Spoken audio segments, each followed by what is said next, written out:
The Princess and the Frog. Once upon a time there lived a king who had 7 beautiful daughters. The youngest wasn't wrapped too tight and played fetch with herself with one of her bedknobs.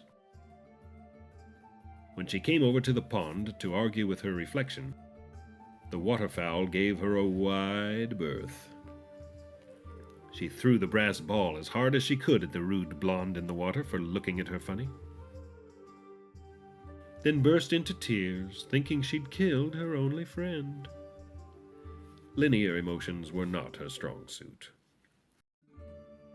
In short order, a warty bullfrog swam ashore and asked her what all the fuss was about, complimented her outfit, and asked if she might like to come over to his pad, share a bowl of flies, and watch an Amphibians Gone Wild DVD with him. It was apparent she was going to make him jump through hoops for it. "Well, how about a little kiss, then?" he asked. She knelt and gave him a peck between the eyes. "Not there," he said. "On my greenest," and showed her exactly where he meant. She was about to clop this cheeky horny toad over the head for daring to speak to her so, when he shot out his sticky tongue into her cleavage. She ran away crying. "Call me?" the frog shouted after her, wondering if it was something he'd said.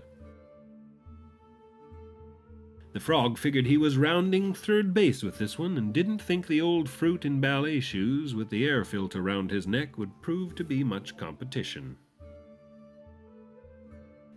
What gives, Barbie?" the frog asked, his tiny butthole suction cupped to the marble floor, legs akimbo. "Little something-something?" "What is it now, my child?" the king asked warily, noticing she'd given herself another haircut and glued a sort of Nazca-lined phallus design to the front of her dress in macaroni noodles. She began telling of her ordeal by the pond, when the lecherous frog hopped into the dining chamber. "Your Majesty," he riveted, "I am but a lowly frog, and know you could as easily stab me to the table and have my legs for dessert than hear me out. But in truth, your daughter was coming on to me, right where I live, by the royal pond, flipping her petticoats and loosening her bodice. God as my witness." Her sisters Rhonda and Shirley totally threw her under the bus and agreed that that was her M.O. all right. The king was nothing if not pragmatic, and not known to engage in gratuitous slut-shaming. Fact was, there weren't a whole lot of branches on the family tree, and real talk, suitors weren't exactly fighting over her hand in marriage. "Well, my dear, I'd say my hands are tied. It would seem you led this frog to believe he'd be getting some, and I decree that you honor his interests." The frog draped a napkin over his frolocks to be polite, but kept winking at the princess and being inappropriate with the carrot and cheese wedge when the others weren't looking. Later in the parlor, he broke it down to the princess. "Baby, I left my wife and tadpoles for us. How are you not seeing this right now, girl? Now dry them tears and let's go get sideways."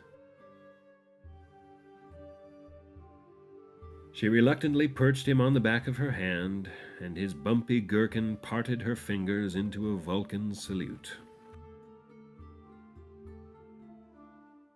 She put him in the corner, lay on her stomach, and prepared for the inevitable.